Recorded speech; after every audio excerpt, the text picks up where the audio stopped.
agenda cultural y académica y la Dirección Educativa y Cultural les da a todos un fuerte abrazo y también les agradezco por asistir. Gracias, Juan Sebastián, es nuestro invitado de hoy. Con mucho gusto. Gracias, gracias. Te das la carita para que lo veamos. Sí, ya activé la cámara, perdón. Y nuestros invitados, muchas gracias. Sebastián Posada, de la Universidad del Valle, ¿cierto, Sebastián? Sí, correcto. Orgulloso de su universidad, entonces, el Jardín de Botánico de Bogotá, quiero dar la invitación a todos y todas que vivan donde sea, en el país que sea, en la región que sea, a participar de estos espacios para conocerlos, para los acuerdos, para escucharlos. Sebastián pues acogió nuestra invitación y estoy muy feliz, aunque hubo algunos problemas técnicos, ya todo se solucionó y vamos a darle paso a Sebas. Sebas, cuéntanos sobre esos temas que tú has tratado en tus investigaciones, en tu vida cotidiana. Creo que casi que la biología es tu vida. Entonces, estamos abiertos a escuchar tu interesante historia. Bueno, muy buenas tardes. Bueno, como ya Ivonne me presentó, pues yo soy Juan Sebastián Posada, soy biólogo. He trabajado con el tema de la agroecología, sobre todo agroecología y algo de restauración ecológica. Y pues estoy muy honrado de estar acá porque admiro mucho el trabajo del Jardín Botánico de Bogotá, debo decirlo, me gusta mucho el trabajo del jardín.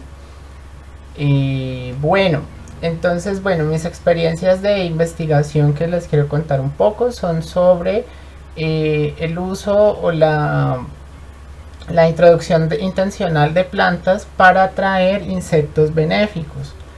Entonces no sé, Ivonne, si al fin lo vamos a hacer tipo entrevista o si proyecto la presentación.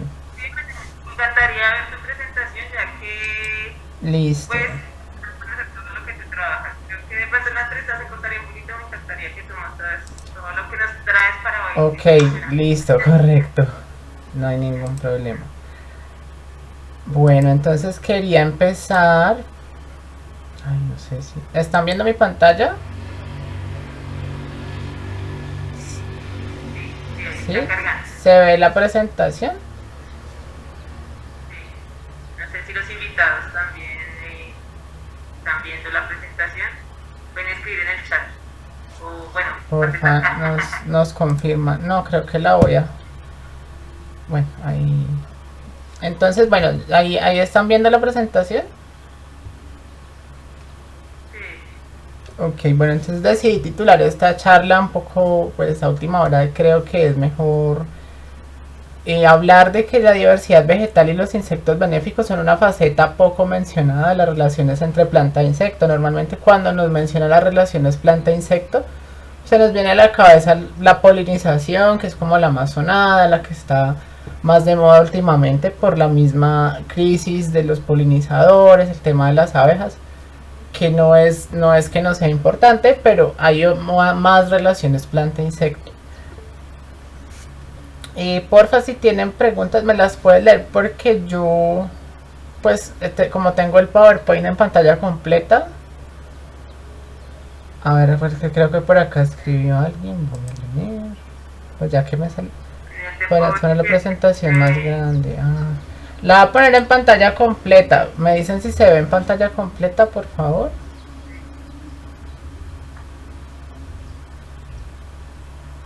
¿Se está viendo bien? Sí, no sé, los invitados lo están viendo bien. Bueno, me confirmas porque el pedido era ponerla más grande, pero no sé si ya se está viendo. Yo la tengo en pantalla completa. Acá, Ana María, ¿podrías poner la presentación más grande? Sí, yo lo leí. Bueno, Ana, nos confirmas. Voy a seguir y nos cuentas, porfa, si se ve. Y si quieres abres el micrófono porque como no puedo ver la ventana del Meet y la presentación grande al tiempo. Entonces quería empezar pues preguntándoles si piensan que todos los insectos son plagas. O sea, si de pronto ustedes alguna vez pensaron o creen que directamente sí, los insectos, la mayoría o todos son plagas. Ana María nos quiere ¿Qué dice Ana María?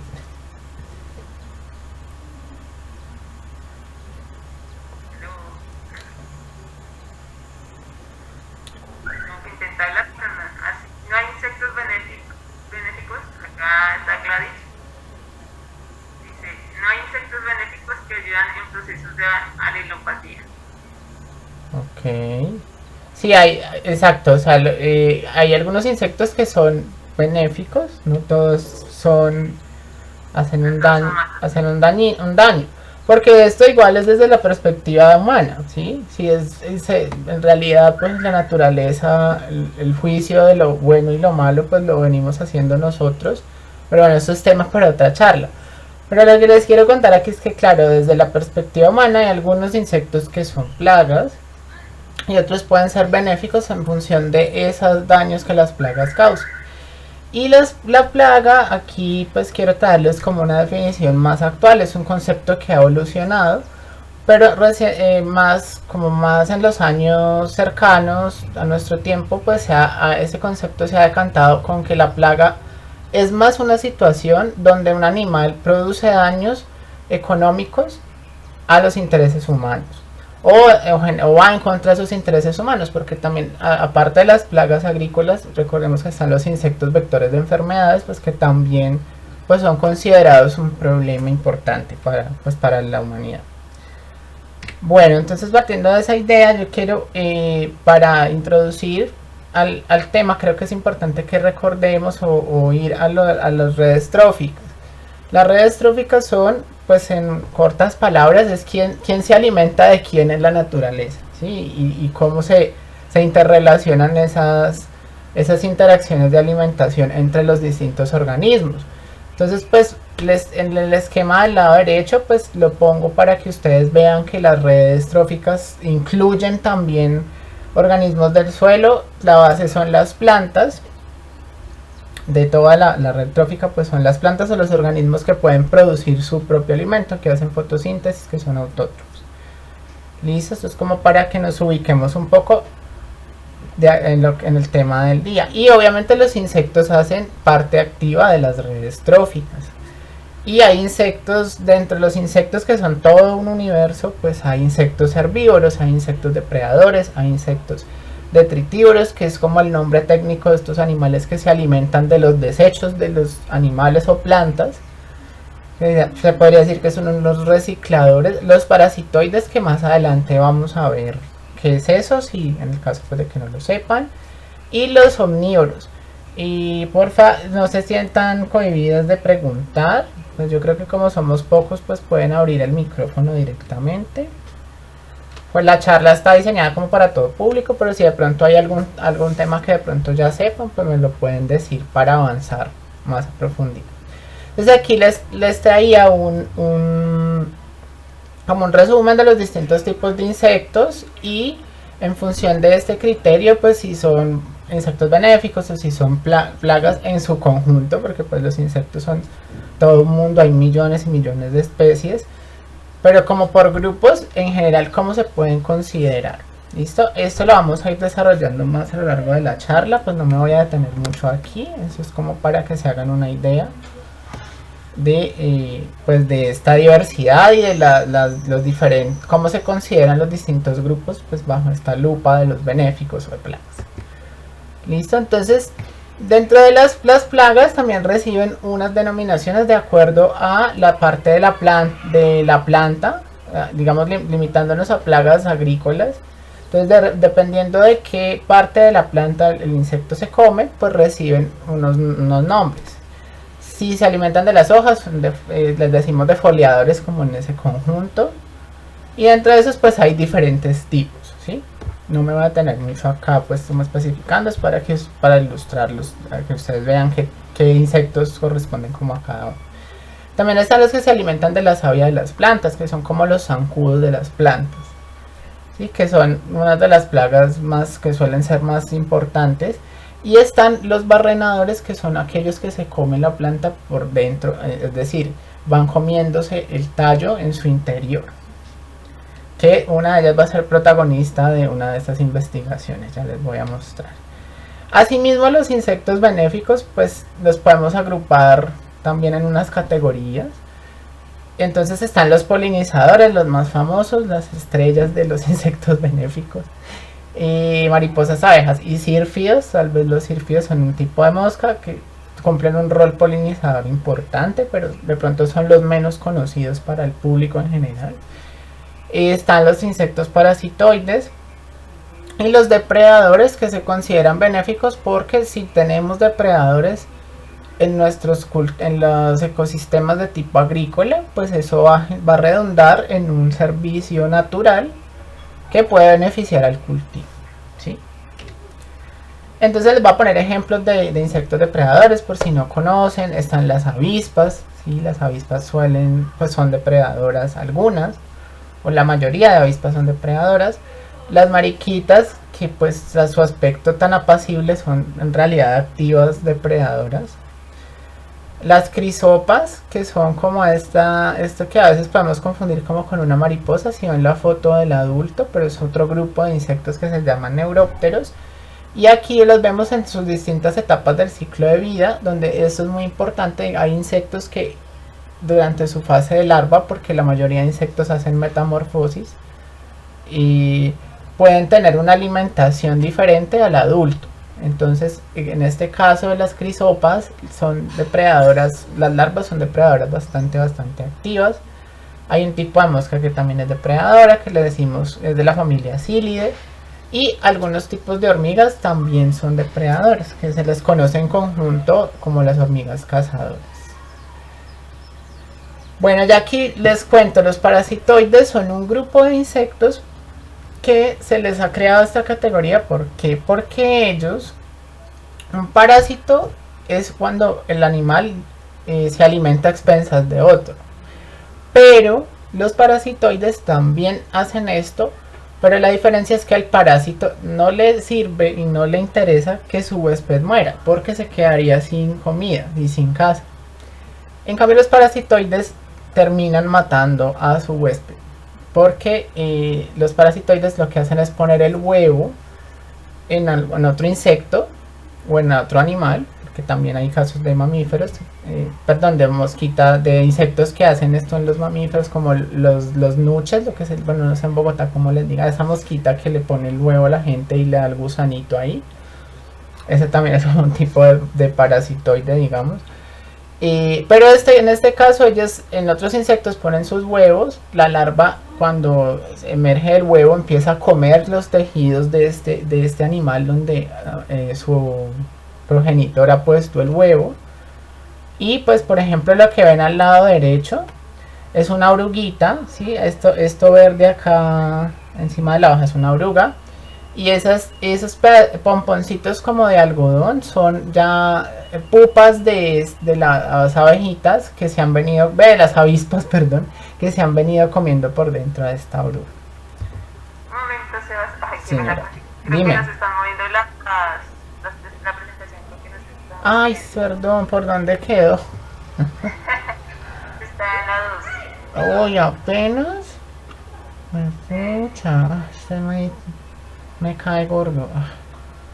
Sí pasa eso.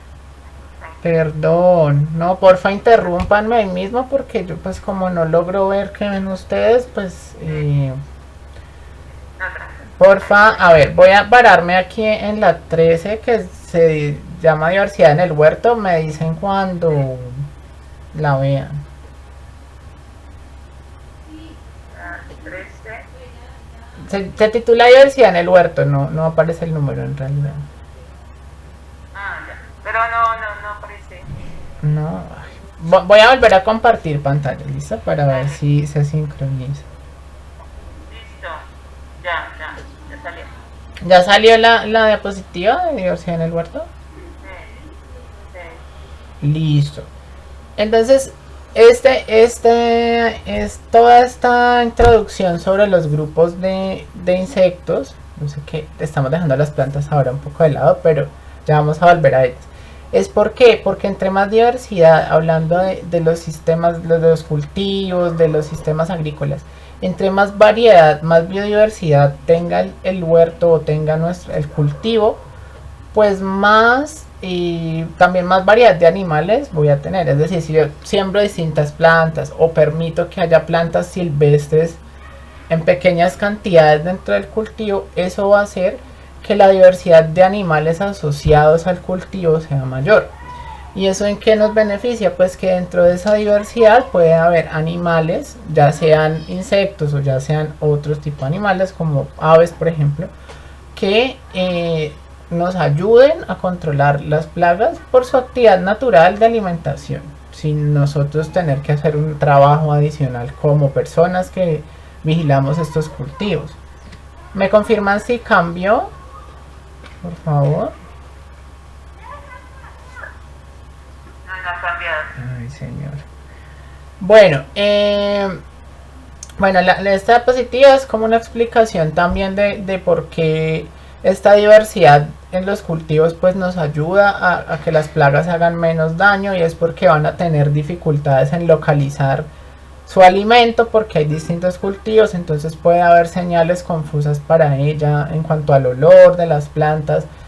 Entonces le vamos a poner más trabajo. Si todo el campo es igual y hay las mismas plantas, pues la plaga simplemente está como en un buffet de todo lo que pueda comer, y pues le vamos a facilitar mucho la labor. ¿Ya? ¿No cambió aún? No ha cambiado. Espérame, vuelva Sí, te va a listo, ya. Espérate, igual lo hago a ver si de pronto fluye más rápido.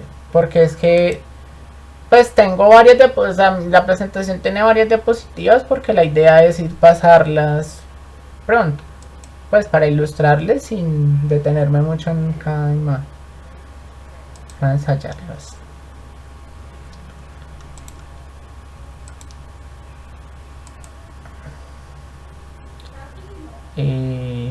¿Están viendo la presentación?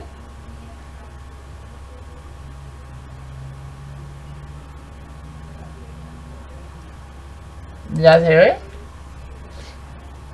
Hola. Sí, ya se está. Sí, sí. Ah, listo. Entonces, bueno, esta era lo que les estaba hablando de la variedad de cultivos. ¿Sí? ¿Ahí cambió?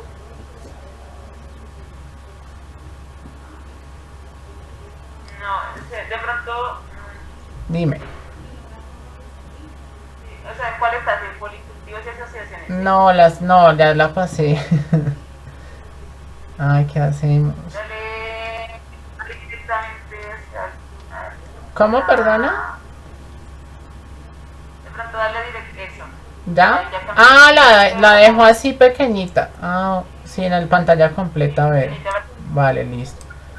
Entonces, bueno, entonces aquí viene el proyecto de investigación ya en concreto del que les quiero hablar, y el que por eso venía haciendo esta introducción. Pues fue estudiar si generando intencionalmente franjas de vegetación asociadas a un monocultivo, que es la caña de azúcar. Y aquí les quiero aclarar que hay logos de instituciones, no porque les esté haciendo propaganda, sino para que ilustren que pues el trabajo fue en colaboración con ellos.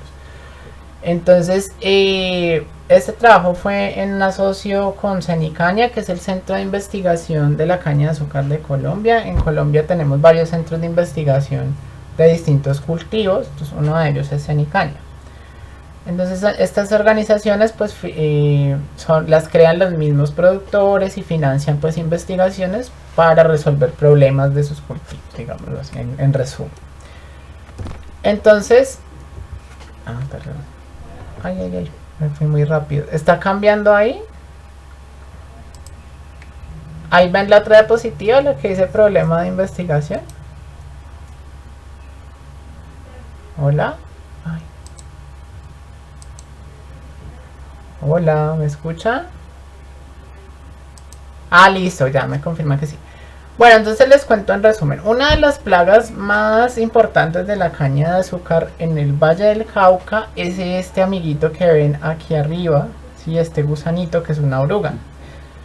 Ya, ella se come la caña por dentro, es un barrenador, por lo cual pues la aplicación de venenos no tiene un efecto en su control, porque pues no le llegan por allá adentro, ¿sí? Sencillo. Entonces, ¿qué hacen para atacarla? Usan controladores biológicos, o sea, usan otros insectos que son parasitoides para que pues se encarguen de regular estas plagas. Algunos de los parasitoides los pueden como criar, ¿cierto? Y los venden, o sea, los ingenios compran estos lotes de huevitos o de los animalitos adultos y los sueltan sobre los campos. Pero imagínense que el parasitoide estrella, el que más efectos de control tiene sobre este animalito, no se puede cultivar en el laboratorio. Los ingenios pues han querido hacerlo y no lo han logrado. Y esta mosquita se llama Genea jainesis, la que está en esta flor amarilla de la tercera foto, ¿sí? Entonces esta mosquita es muy efectiva, pero pues está en la naturaleza y ellos no han podido como hacer el cultivo. Entonces digamos que no pueden controlar tanto pues la acción de ella, porque no la pueden cultivar y no la pueden liberar y dependen de que ella esté en el campo. Entonces, en vista de este problema, algunos agrónomos habían dicho: listo, las mosquitas necesitan de otras plantas, aparte, o sea, necesitan tener plantas extra aparte de la caña. ¿Por qué? Y no solo esta especie, sino cualquier parasitoide. Es como, ¿por qué? Porque las plantas les facilitan recursos que ellas les van a permitir estar mejor. Entonces yo les pregunto para que entendamos mejor esto. Si estamos en un desierto, imaginémonos que estamos viviendo en un desierto. Y si solo tenemos alimento pero no agua y no sombra, ¿vamos a estar bien? ¿Vamos a estar cómodos? ¿Vamos a poder como vivir a gusto ahí? A ver, yo miro qué dicen en el chat. Acá dicen los invitados. Quiero escucharlos. Que no, Ana dice que no. No, ¿cierto? Claro, entonces imaginémonos que es lo mismo. Un cañaduzal, si conocen el Valle del Cauca, pues es un lugar bastante inhóspito para un insecto, porque pues recibe el sol todo el día y no hay y pues es un lugar muy homogéneo. Entonces si los parasitoides tienen sombra, tienen plantas donde posarse, donde reproducirse, para reproducirse, y de donde obtener néctar, porque las dietas de estos animalitos pues eventualmente incluyen néctar, entonces digamos que ellos van a estar mejor, o sea, van a tener mayor bienestar, y su acción en el control de los cultivos pues va a ser mucho mejor de esta manera. Por esto pues estos agrónomos dijeron: no, pues hagamos como unos refugios de plantas donde estos animalitos puedan como llegar, sombrearse, refrescarse, descansar, ¿sí? Como unos refugios para que su actividad sea mejor y el control pues de las plagas también, por ahí derecho. Entonces básicamente pues el objetivo era evaluar si generando estas franjas y las abundancias en general de todos los insectos benéficos pues se incrementaba dentro de los cultivos. Entonces para esto ya había unas observaciones donde se identificaban que plantas pues eran visitadas por este tipo de mosquitas. Entonces seleccionamos de estas especies unas 6, se las reprodujo en vivero, se sembraron en campos, se seguía pues como si pegaban, si se establecían o no, pues pegar es como la palabra común para esto. Cuando ya digamos que estos refugios de vegetación crecían, pues las planticas pelechaban, fuimos y medíamos cuántos insectos benéficos encontrábamos y también hacíamos observaciones de comportamiento sobre algunos de los insectos que encontrábamos. Esto ya les muestro un poco más. Ahí me siguen, las diapositivas se están cambiando. Bien. Listo. Está cambiando. Ok, entonces estas fueron las 6 especies. Ahí les pongo nombres científicos y comunes. Los comunes supongo que cerca de Bogotá podrían cambiar. Eso suele pasar, no se preocupen. Esas son las planticas, ahí se las presento. El estudio se hizo a lo largo de todo el valle geográfico del río Cauca, geográficamente hablando, en el Valle del Cauca y una hacienda en Risaralda. Pero pues toda esta zona es igualita, es plana, llena de caña, los climas son similares. Entonces, ¿qué encontrar? Ah, bueno, y aquí para que ustedes se ubiquen, ay, perdón, se ubiquen un poco más de cómo lucían los lugares de estudio. Entonces lo que hacíamos para atraer los bichitos era echar como agua con miel en distintas pedacitos de tanto de los sembrados, de las planticas que introdujimos allí intencionalmente para atraerlos, como en zonas de control, zonas donde no había nada, pues no había estos cultivos, pues habría otras malezas, en otros casos no había nada. Echábamos el agua con miel o azúcar. Ah, no, se seleccionó finalmente con miel, perdón. Agua con miel. Esperábamos 30 minutos, veíamos qué insectos llegaban y anotábamos los insectos que se podían, que identificábamos visualmente y cuántos de ellos había. Y pues observamos 10 minutos como por estaciones haciendo este conteo. Entonces, bueno, este estudio duró más o menos un año. La toma de datos sí duró por ahí unos 6 meses más o menos. Entonces ahí observamos que había 48 tipos diferentes de insectos, un promedio de 24 en cada finca, digamos. Aquí les hago un resumen como de los más importantes, ¿sí? Pero la idea es que había varios tipos de insectos benéficos que llegaban a cada lugar. Y sí encontramos que había diferencias importantes y de pronto pues nuestro público no conoce este tipo de gráfica, se llama un diagrama de caja. Y entonces él nos permite mostrar cómo se distribuyen los datos observados. Entonces aquí vemos como una cajita más gordita que la otra, entonces eso indica que hay hubo más insectos de cada tipo en las franjas de vegetación donde pues pusimos intencionalmente estas plantas, ¿sí? Y vemos que la diferencia es importante en el grueso de las cajitas, entonces indica que las cantidades fueron diferentes y que fueron estadísticamente significativas, es decir, que se debe a que en realidad sí son diferentes y no por otros factores que pueden no indicar que pues la diferencia sí es real de alguna manera, o sea, sí es por otro factor diferente, sino a lo que estamos pues como estudiando. Entonces esto pasó con todos los grupos de insectos benéficos, con los parasitoides, los taquínidos, que son las mosquitas en particular, la familia de la mosquita en particular que le interesaba pues al estudio, en la especie Genea, que es la segunda gráfica arriba, en grupos depredadores, en grupos de parasitoides en general. Y bueno, estas fueron otras como 2 especies de moscas que eran muy abundantes, de sírfidos. Y entre las observaciones de comportamiento que nosotros hacíamos, que no eran en ese momento donde echábamos el agua con miel, sino que eran observaciones sin aplicar este aspersor que atraía los insectos. Miramos en cuáles de las plantas que sembrábamos llegaban más insectos benéficos y si llegaban a alimentarse o simplemente a posarse en la planta. Entonces de esas la especie donde más se observó fue una que le dicen amor seco. No sé si quieren que me devuelva como a esa diapositiva para que a ver, yo se las presento, se las refresco. Esta especie, la de aquí, de la quinta foto, fue la donde más llegaban los animalitos a alimentarse y posarse. Esa especie es rastrerita, es una especie rastrerita. A las otras llegaban, pero en menos cantidad, ¿sí? Entonces esa planta era como donde más llegaban todos estos insectos benéficos. Entonces digamos que la conclusión del estudio pues fue que pues hay factores importantes dentro de lo que atrae a los insectos o no. Hay varias cosas, pero lo que más se resalta es como la abundancia de la planta, por ejemplo, y qué tan buen recurso es para el insecto, si le da un buen alimento, si le da buen espacio para posarse en ella.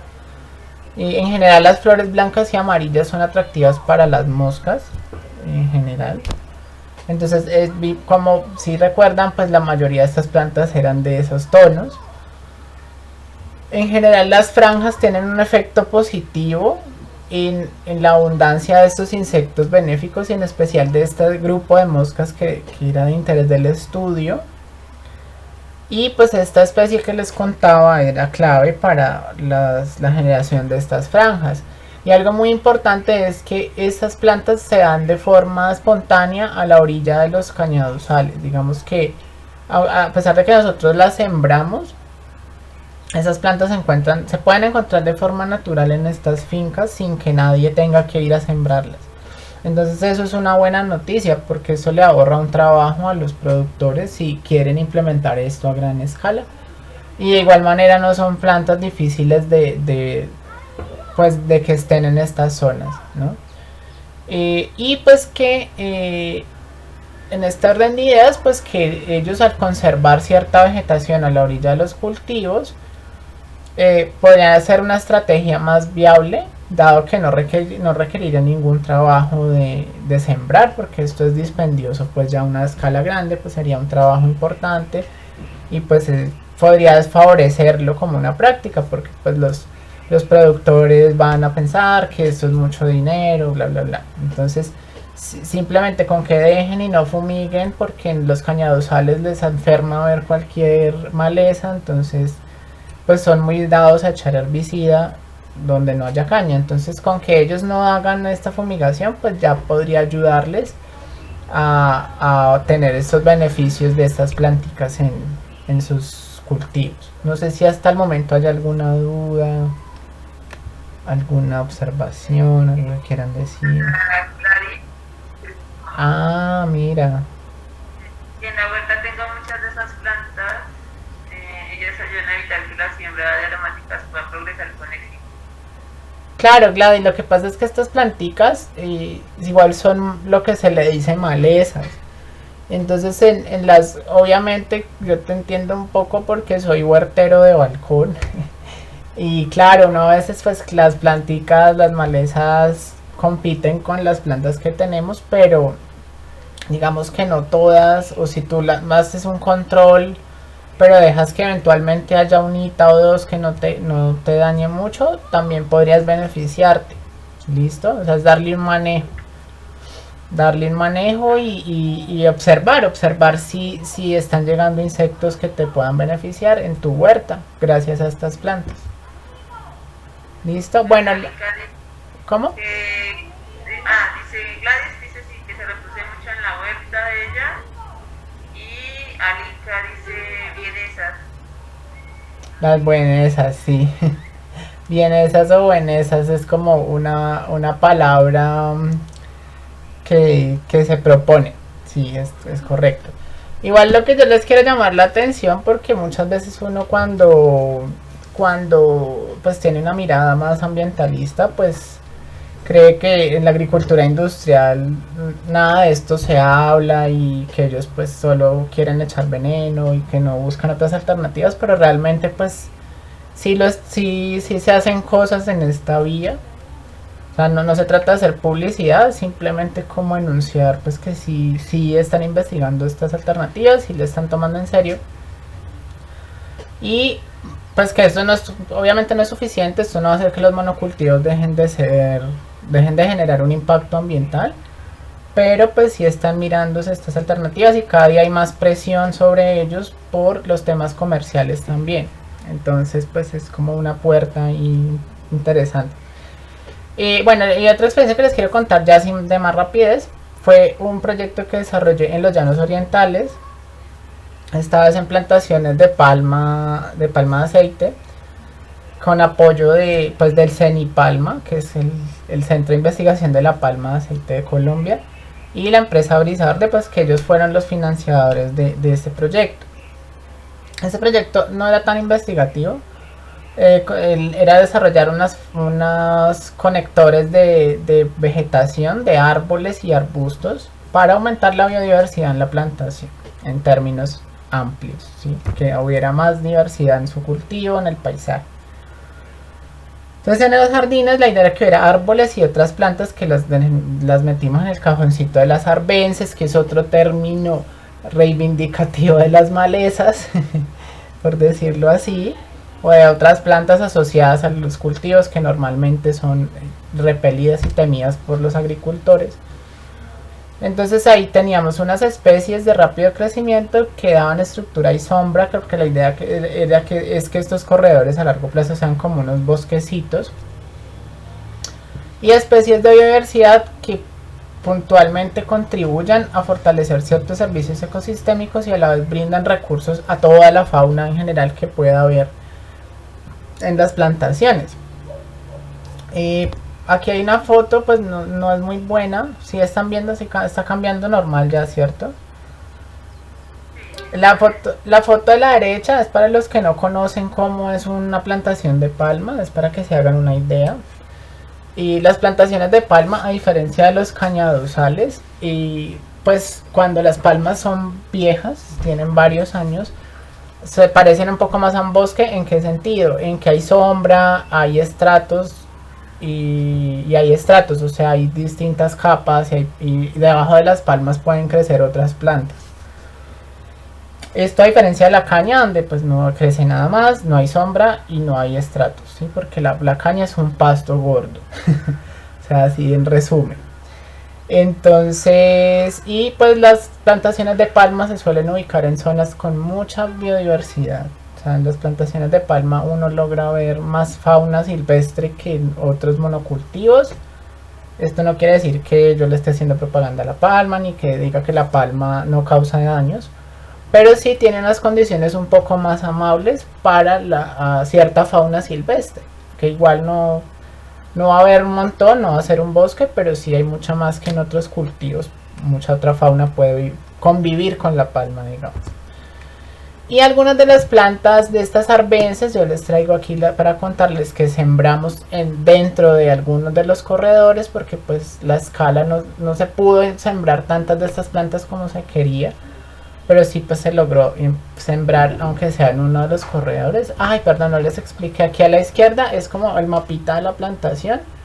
Las líneas de colores eran como estos pasillos de árboles que se sembraron, y lo que está en verde más clarito, así como en un área más grande, es como el bosque o la ribera de un caño. En el llano se le dice caño a lo que no son ríos, como a las quebradas, digamos. Pero que allá, o sea, lo que allá es una quebrada, para nosotros aquí en la zona andina es un río, porque los ríos allá son gigantes, son muy grandes, son muy anchos. Entonces allá, digamos, como para lo que nosotros aquí es un río normal, para ellos es un caño. Entonces esta zona es como el fragmentico de hábitat natural que queda en ese lugar, a orillas de ese cañito. Entonces la idea era abrir como caminitos de más bosque que conectaran con ese pedazo de bosque nativo que quedaba pues en la plantación, que todavía está allí. Entonces estas fueron las plantas, perdón.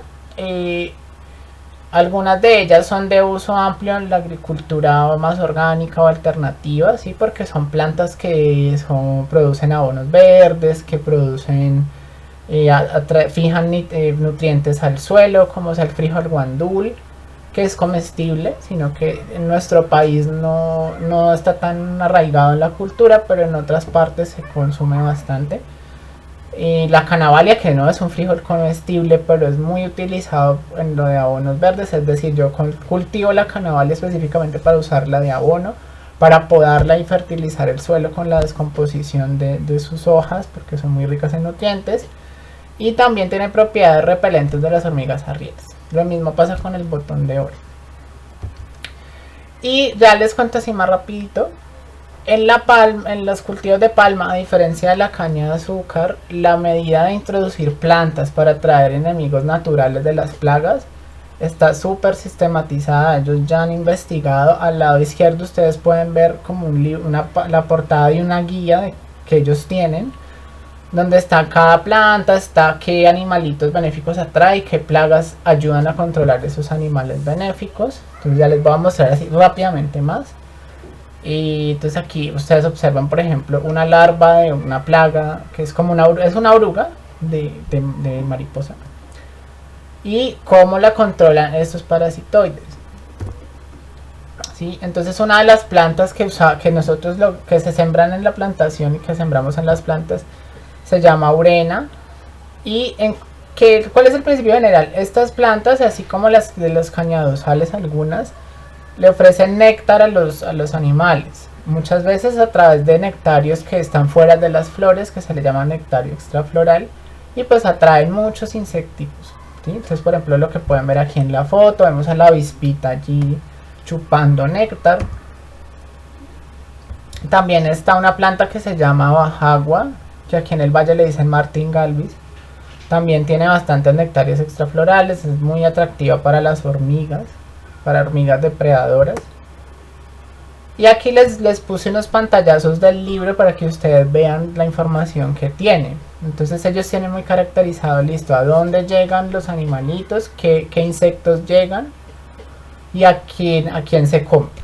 ¿Ya? Entonces tiene la tablita, entonces la persona que quiera, el agricultor que quiera puede consultar y pues poner las plantas que más resultado le puedan traer. Todas estas son plantas muy fáciles de reproducir.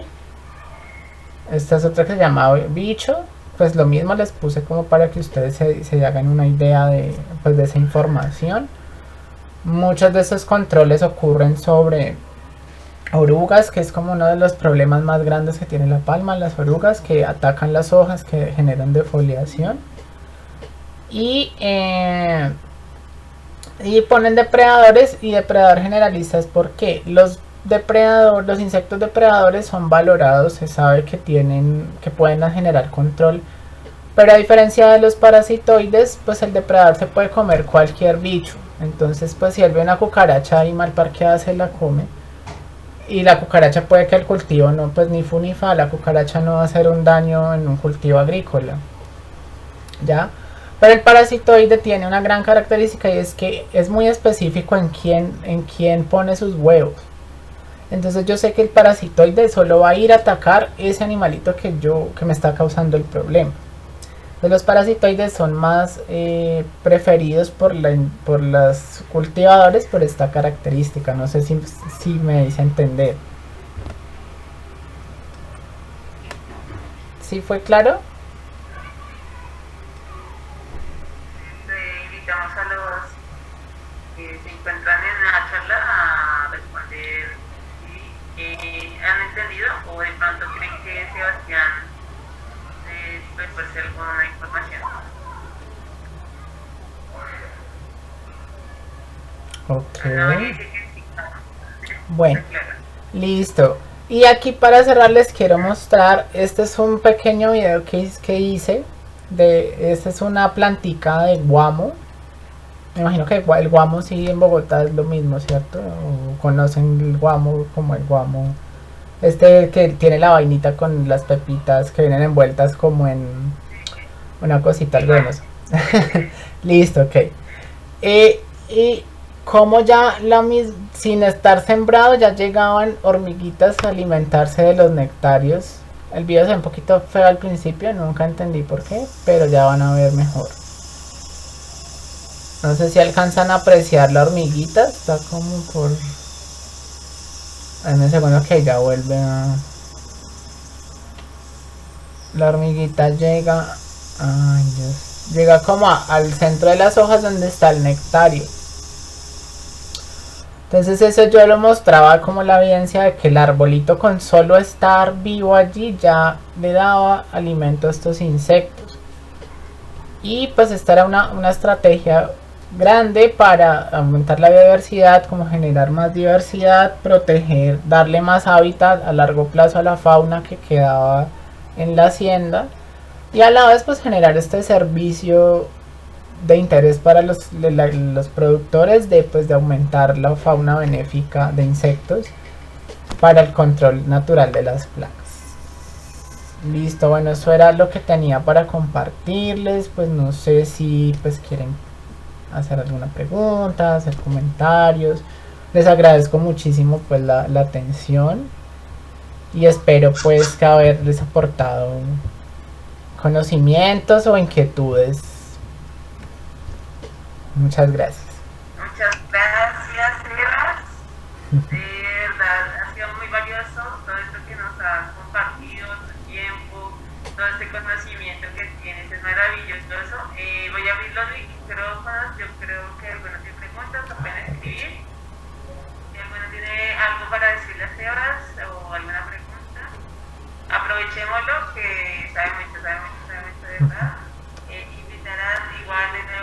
todas las chicas que vienen acá en Navidad, que ha dado de su tiempo para venir a visitarnos por acá, así sea online, nos visitó acá en Bogotá.